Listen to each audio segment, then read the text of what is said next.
বাংলাদেশের ভূপ্রকৃতি। ১. ভূপ্রকৃতি।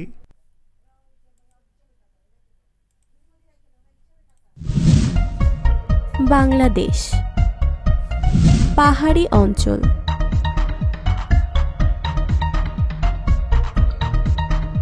পুরাতন পলি গঠিত উঁচু ভূমি। নবীন পলি গঠিত সমভূমি।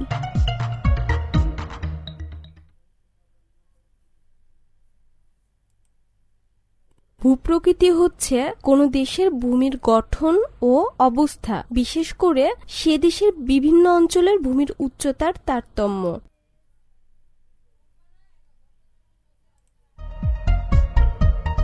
বাংলাদেশ পাহাড়ি অঞ্চল।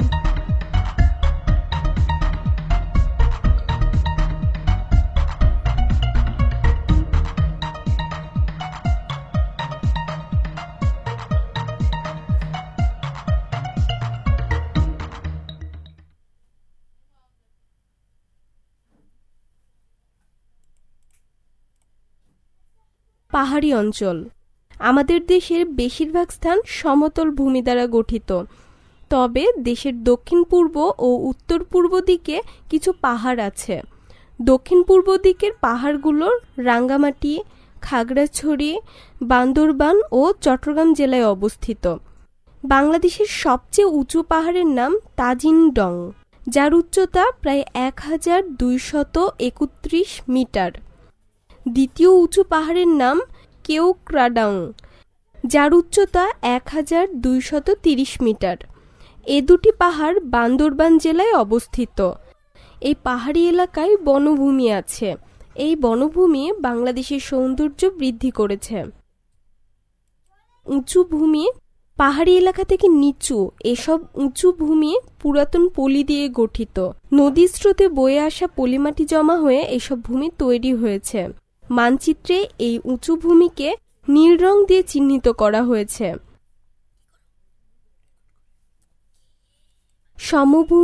সমভূমি নতুন পলি দিয়ে গঠিত এবং উত্তর থেকে দক্ষিণে কিছুটা ঢালু। এই সমভূমির উপর দিয়ে বয়ে গেছে অনেক নদী এবং এই ভূমিতে প্রায় বন্যা হয়, তাই নতুন পলি গঠিত সমভূমির মাটি খুব উর্বর। এসো বলি, বাংলাদেশের ভূপ্রকৃতি সম্পর্কে তুমি যা জানো তা শিক্ষকের সহায়তায় শ্রেণীতে আলোচনা করো। কেউ কি পাহাড়ে, সমভূমিতে বা বনে ঘুরতে গিয়েছ? কোন ধরনের এলাকা থেকে নদীর উৎপত্তি হয়? বেশিরভাগ নদীর গতিপথ কোন দিকে? এসো লিখি। বাংলাদেশের বিভাগীয় মানচিত্রের সাথে ভূপ্রাকৃতিক মানচিত্র তুলনা করো। কোন কোন বিভাগে উঁচু ভূমি অবস্থিত?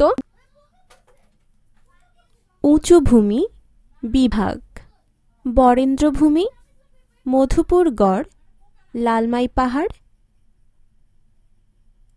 রাজশাহী, ঢাকা, চট্টগ্রাম।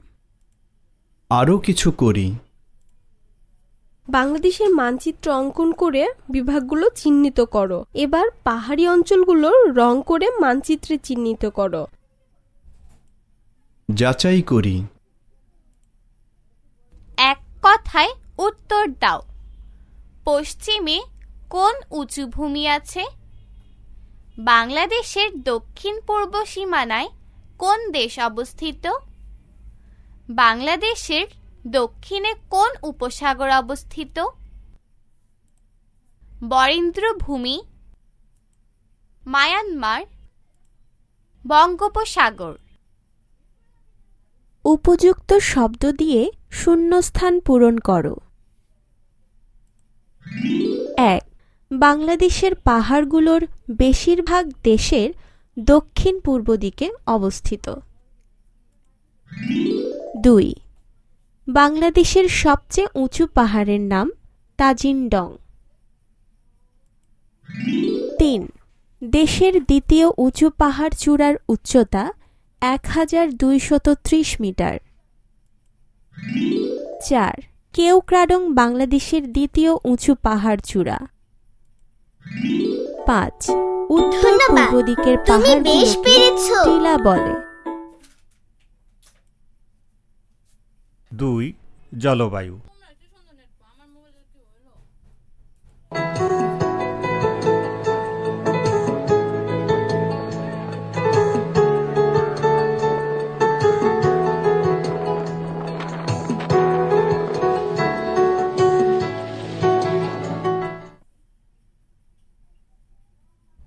বাংলাদেশ ষড়ঋতুর দেশ, কিন্তু তাপমাত্রা ও বৃষ্টিপাতের উপর ভিত্তি করে বাংলাদেশের জলবায়ুকে প্রধান 3টি ভাগে ভাগ করা যায়। গ্রীষ্মকাল, মার্চ থেকে মে মাস পর্যন্ত গ্রীষ্মকাল। এ সময় তাপমাত্রা 35 ডিগ্রি সেলসিয়াস পর্যন্ত হয়। কোনো কোনো দিন তাপমাত্রা এর চেয়েও বেশি হয়। বছরের সবচেয়ে উষ্ণ মাস এপ্রিল। এপ্রিল বা মে মাসে কালবৈশাখী ঝড় হয়। বর্ষাকাল, জুন থেকে অক্টোবর পর্যন্ত বর্ষাকাল। এ সময় মৌসুমি বায়ু বঙ্গোপসাগর থেকে উত্তর দিকে বাংলাদেশের উপর দিয়ে বয়ে যায়, ফলে প্রচুর বৃষ্টিপাত হয়। এই ঋতুতে দেশে গড়ে 203 সেন্টিমিটার বৃষ্টিপাত হয়।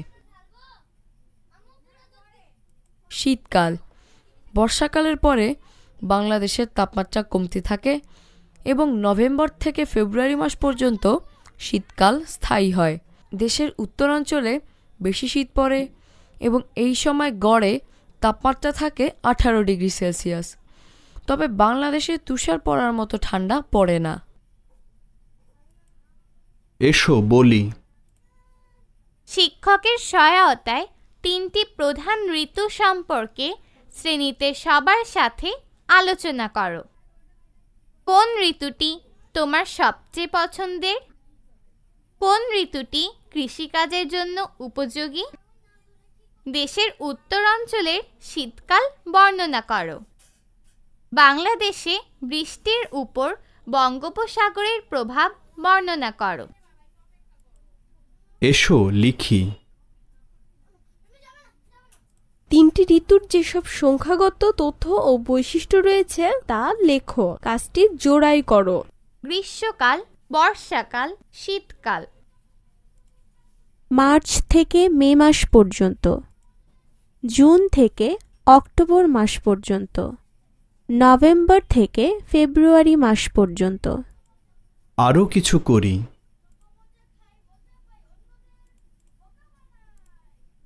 বৃত্তাকারে 3টি ঋতুকে একটি পোস্টারে আঁকো। ঋতুগুলোর অন্তর্ভুক্ত মাস লেখো এবং ওই ঋতুর বিভিন্ন ছবি আঁকো। যাচাই করি। ঋতুর সাথে তাদের বৈশিষ্ট্যগুলো মিল করো। আবার চেষ্টা করো। সঠিক হয়েছে। সঠিক হয়েছে। সঠিক হয়েছে। সঠিক উত্তরের পাশে টিক চিহ্ন দাও। 1. গ্রীষ্মের পরে কোন ঋতু আসে? ক. বর্ষা, খ. শরৎ, গ. হেমন্ত, ঘ. শীত। ক. বর্ষা। 2. দেশে বছরে কত সেন্টিমিটার বৃষ্টিপাত হয়? ক. 204 সেন্টিমিটার, খ. 201 সেন্টিমিটার, গ. 203 সেন্টিমিটার, 203 সেন্টিমিটার, 200 সেন্টিমিটার। 3. বঙ্গোপসাগর।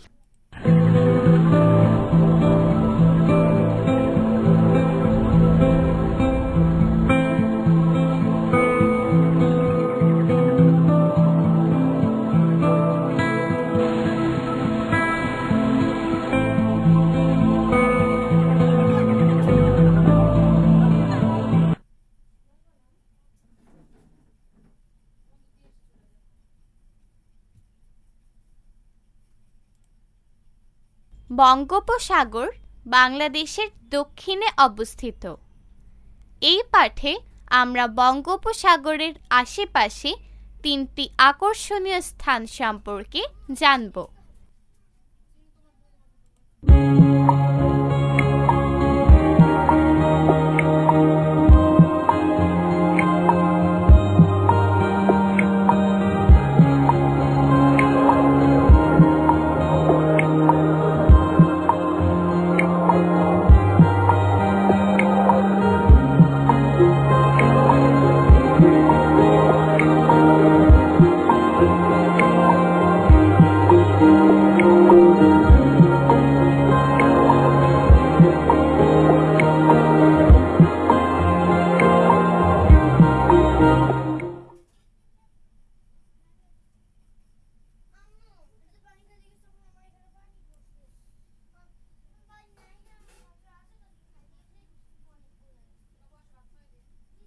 সুন্দরবন বাংলাদেশের দক্ষিণ পশ্চিমে বঙ্গোপসাগরের তীরে অবস্থিত সুন্দরবন।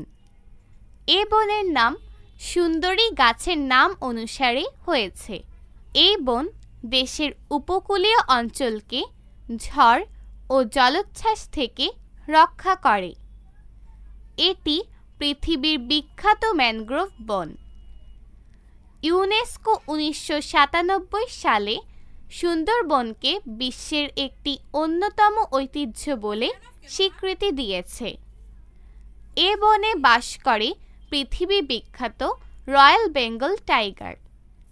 এছাড়া আছে চিত্রা হরিণ, বন্য শূকর, সজারু আর পাখি।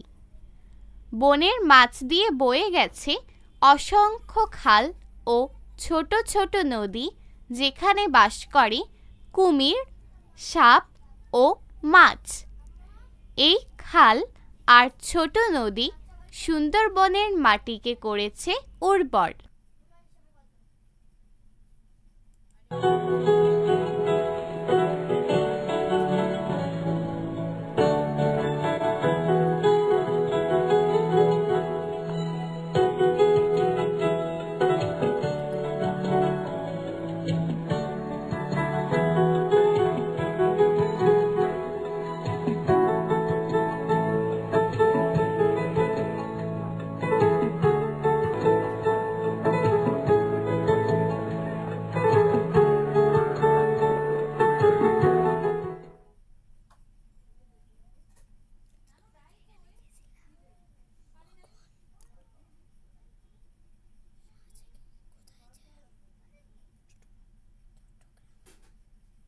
কক্সবাজার কক্সবাজার সমুদ্র সৈকত পৃথিবীর দীর্ঘতম বালুকাময় সমুদ্র সৈকত।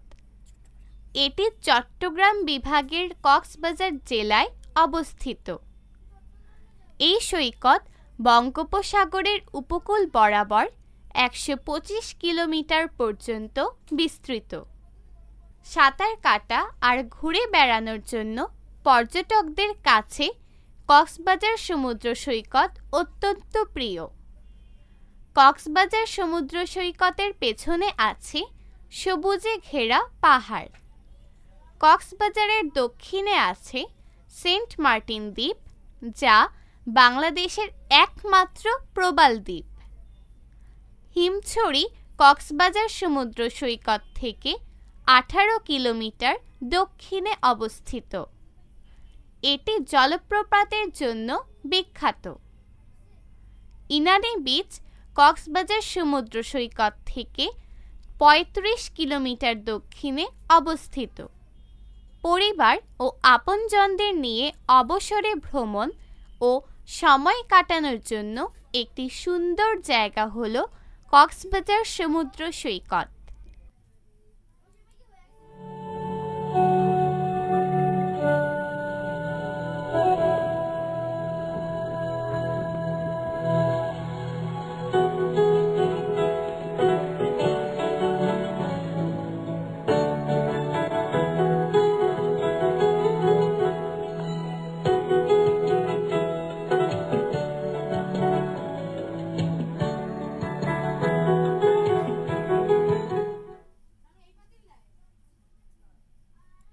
কুয়াকাটা বাংলাদেশের দক্ষিণে পটুয়াখালী হতে বঙ্গোপসাগরের তীর ঘেঁষে কুয়াকাটা সমুদ্র সৈকত অবস্থিত। ঢাকা থেকে কুয়াকাটার দূরত্ব ৩২০ কিলোমিটার। কুয়াকাটা শব্দের অর্থ হল কুয়া খনন করা। প্রায় ২০০ বছর আগে রাখাইনরা পানির জন্য এখানে কুয়া খনন করেছিলেন। এখানে ১০০ বছরের পুরনো বৌদ্ধ মন্দির আছে। শীতে এখানে অনেক অতিথি পাখি আসে। এটি বাংলাদেশের একমাত্র সমুদ্র সৈকত যেখানে সাগরের মধ্যে সূর্যোদয় ও সূর্যাস্ত দেখা যায়। অপূর্ব প্রাকৃতিক সৌন্দর্যের কারণে কুয়াকাটাকে বলা হয় সাগরকন্যা। কুয়াকাটা হিন্দু ও বৌদ্ধ ধর্মাবলম্বীদের তীর্থস্থান। এসো বলি। কেন পর্যটকরা বঙ্গোপসাগরের আশেপাশে এ সকল স্থানে বেড়াতে আসবেন তা শ্রেণীতে শিক্ষকের সহায়তায় আলোচনা করো। আমরা কিভাবে আকর্ষণীয় স্থানগুলোর পরিবেশ সংরক্ষণ করতে পারি? এসো লিখি।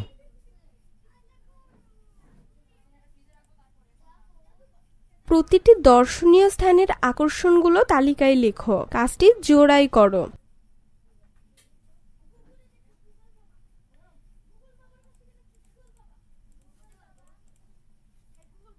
আরও কিছু করি।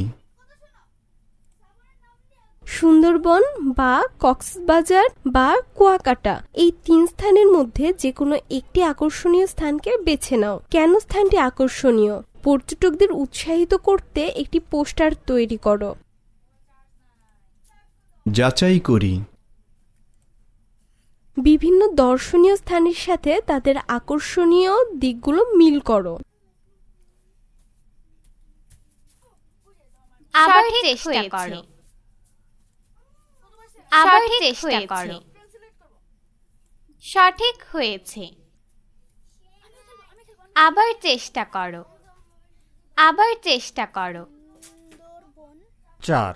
দর্শনীয় পাহাড়ি এলাকা।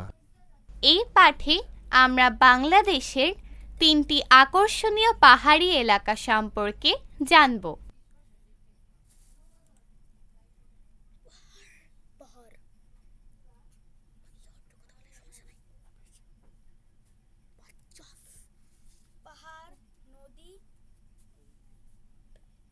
বান্দরবান। বান্দরবান বাংলাদেশের দক্ষিণ পূর্ব দিকে অবস্থিত একটি পাহাড়ি জেলা। এখানেই আছে বাংলাদেশের সর্বোচ্চ পাহাড়ের চূড়া তাজিন ডং। এখানে আরও আছে দর্শনীয় চিম্বুক পাহাড়ের চূড়া ও বগা লেক। মিলানছড়িতে আছে শৈলপ্রপাত নামে এক পাহাড়ি ঝর্ণা। এছাড়া সারা শহর জুড়ে আছে অসংখ্য বৌদ্ধ মন্দির। স্থানীয় ভাষায় এই মন্দিরগুলোকে বলে কিয়াং।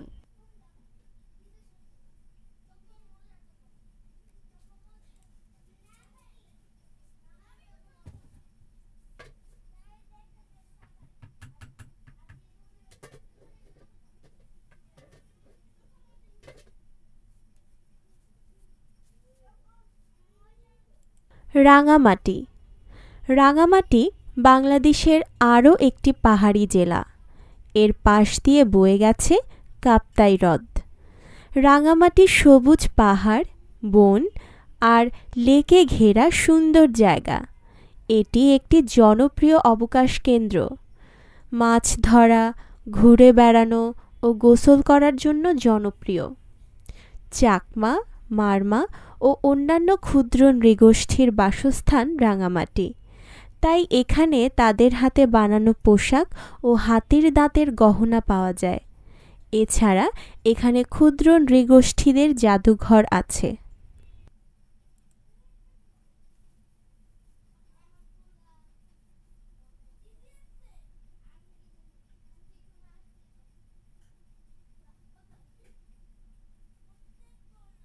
জাফলং।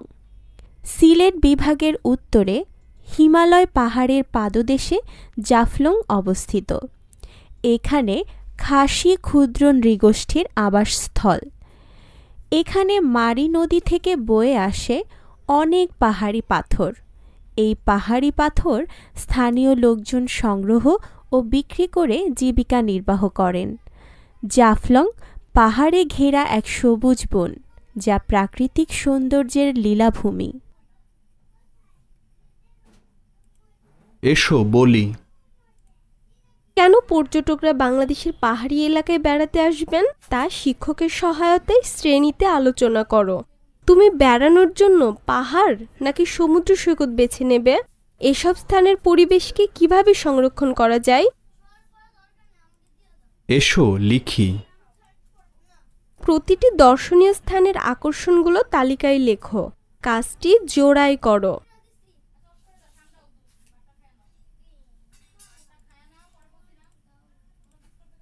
আরও কিছু করি। তোমার পছন্দ অনুযায়ী একটি দর্শনীয় স্থান বেছে নাও এবং কেন তুমি সেখানে যেতে চাও তা লেখো। মনে করো শ্রেণীতে যার লেখা সবচেয়ে সুন্দর হবে সে দর্শনীয় স্থানটিতে ভ্রমণের সুযোগ পাবে। যাচাই করি। বিভিন্ন দর্শনীয় স্থানের সাথে তাদের আকর্ষণগুলো মিল করো।